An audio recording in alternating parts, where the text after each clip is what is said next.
The transport ship Meridian Dawn shuddered as plasma fire tore through its hull.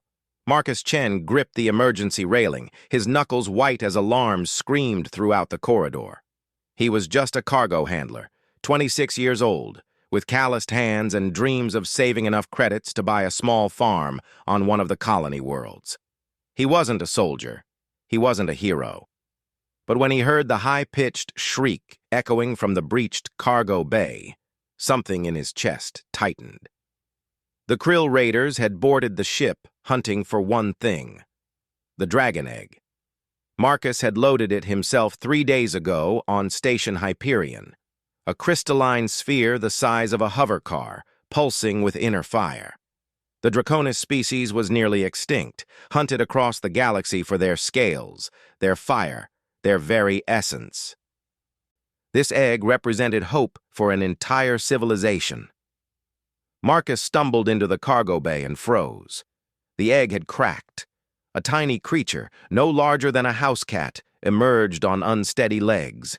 Its scales shimmered like molten copper, and its eyes, ancient eyes, fixed on Marcus with desperate recognition. The hatchling chirped, a sound that was simultaneously heartbreaking and defiant. 3 Krill warriors materialized from the smoke, their exoskeletons clicking with predatory excitement.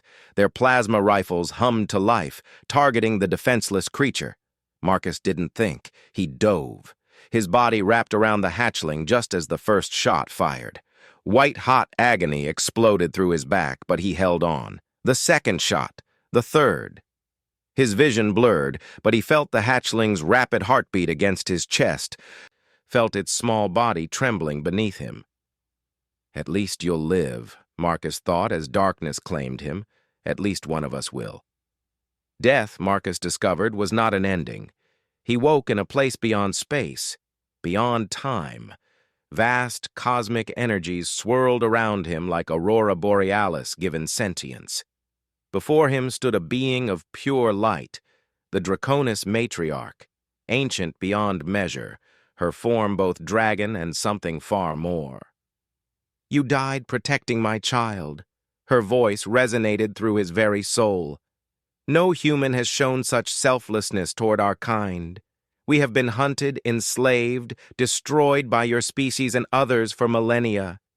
Yet you, Marcus Chen, you gave everything for a life you did not know." Marcus tried to speak, but he had no mouth, no body. He was consciousness alone. "I offer you a choice," the matriarch continued. "Rest eternally in peace or return. But if you return, you will not return as you were. You will become the shield you died being. You will become the protector, defender of the defenseless, guardian of the hunted, the sword and shield of those who cannot defend themselves. The galaxy will fear you, for you will be relentless. You will be immortal. You will be alone." Marcus thought of the hatchling, of its ancient eyes, of all the innocent lives trampled by the strong. "Send me back." The Krill Warfleet Commander Jakrell received the distress signal from the raiding party with confusion. His warriors didn't send distress signals. They sent bodies. When the transmission cut through with static and screaming, his blood ran cold. "What hunts us is not human anymore," a warrior's voice shrieked. It's... Silence. Jakrell deployed 2 more battalions to the Meridian Dawn. None returned. When the galactic news networks picked up the story, they called it a malfunction, a reactor breach. Anything but the truth. But the truth spread anyway, in whispers across 1,000 worlds. A figure had emerged from the cargo bay of the Meridian Dawn.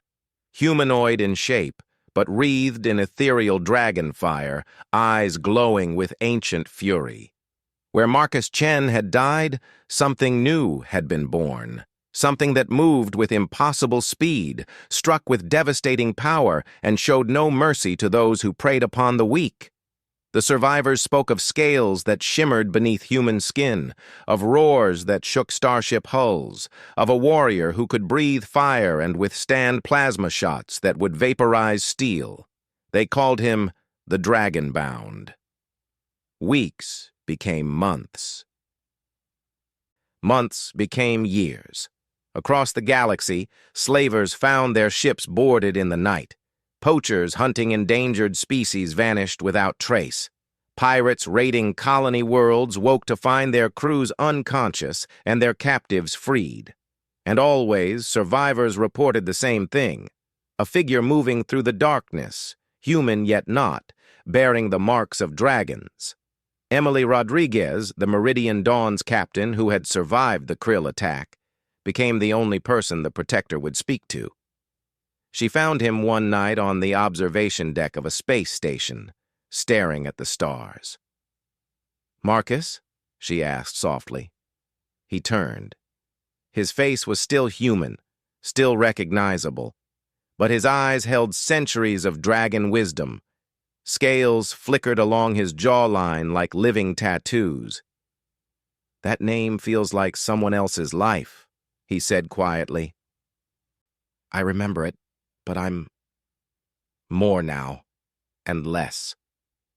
"The hatchling survived," Emily said. "She's growing strong. Her name is Ember. She asks about you." Something shifted in his expression, a ghost of the man he'd been. "I can never see her. My presence would put her in danger. The enemies I've made." "She knows," Emily replied. "And she's proud of you. The Draconis people are returning to claimed space, Marcus. Because of what you did. Because of what you do." He nodded slowly, and Emily saw the weight he carried, the loneliness of immortality, the burden of being the galaxy's guardian. "The station master reported a slave trafficking ring in the Outer Rim," Emily said, pulling up a holographic display. 300 beings, mostly children.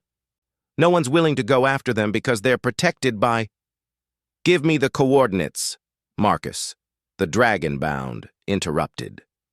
Dragonfire flickered around his hands. "They won't be protected for long."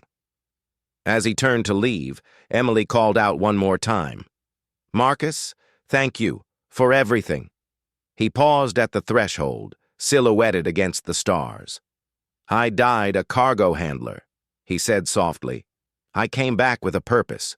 That's more than most people get. Tell Ember, tell her I'm keeping my promise."